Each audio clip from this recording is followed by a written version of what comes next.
Okay, we are now in episode 21.3, and it's called Arts Administration. And what that has to do with a Middle Eastern drummer, I have no idea. But that's what came up, so you deal with the hand that you've been dealt.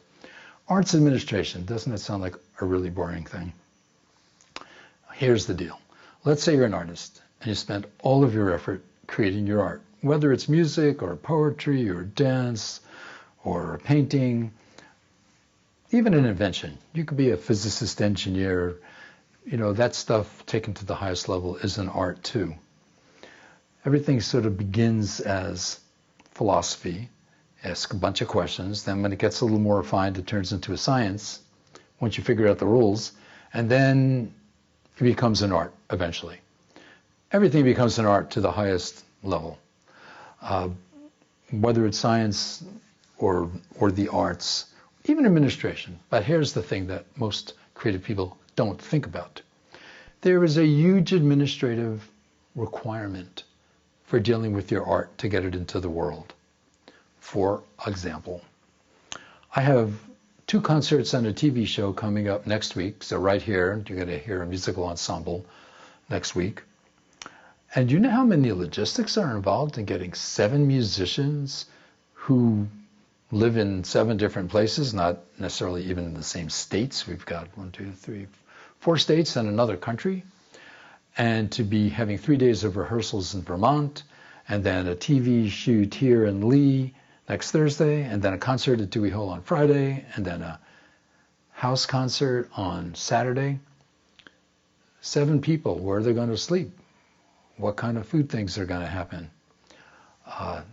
One of the concerts is at 7 at night, one's at 3 in the afternoon. There's an incredible amount of logistics to make a concert happen. Now, are all of the musicians thinking about this? Not too much. They're thinking about, what pieces should I play? Who am I playing with? But somebody has to think about, what on earth are the logistics, and where is the website going to come from, and how about an invitation, and how about tickets, and how about an Eventbrite page to sell tickets, and how about inviting people that you don't want to have to pay for tickets? There is a lot of administration required in the arts. Inventors don't just go invent stuff. Somebody needs to sell it and pay the maintenance fees on the patents and keep track of the contracts. This is a TV station here. They are completely consumed by the administrative aspects. They get to do some creative stuff, of course, but they've got different people coming in and out all the time doing different shows. The room I'm sitting in has 3-4 cameras, several different lights, monitors. A lot of things are going on. I call this arts administration. And I think that, if I were being a good administrator, I wouldn't necessarily have Indian drumming playing to go along with arts administration. Hey, but why not?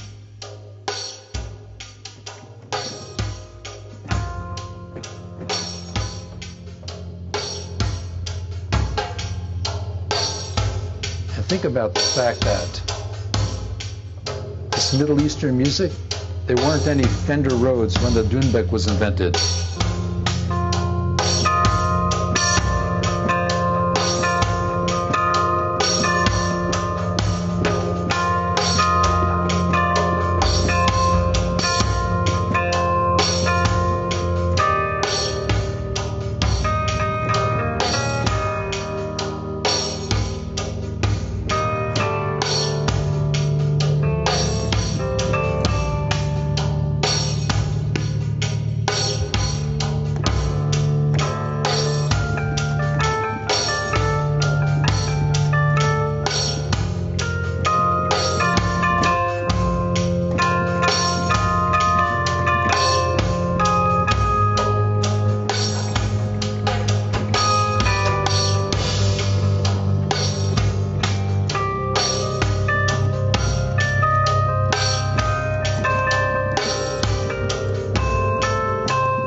Okay, so what does Middle Eastern drumming have to do with Fender Rhodes?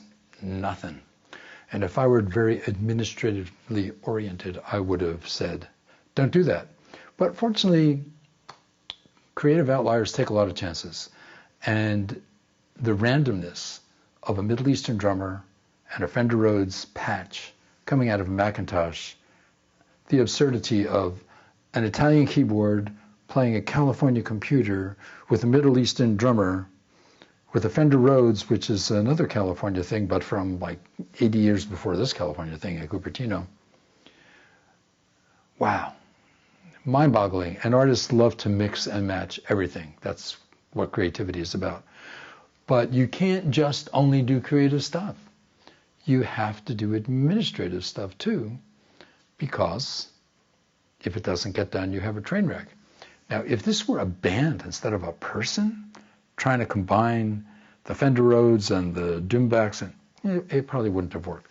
A single person has a lot of degrees of freedom. They could change what they're doing depending on how they feel.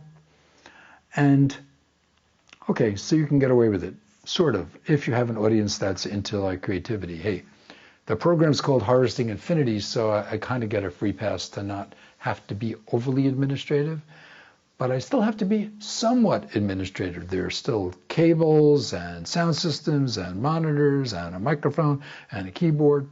There's still a lot of moving parts. So the point is, no matter how creative you think you are and want to be, you had better be administrative also. You need to know how to use a spreadsheet and a word processor and a contact database and email and communications. Otherwise, you're going to fail.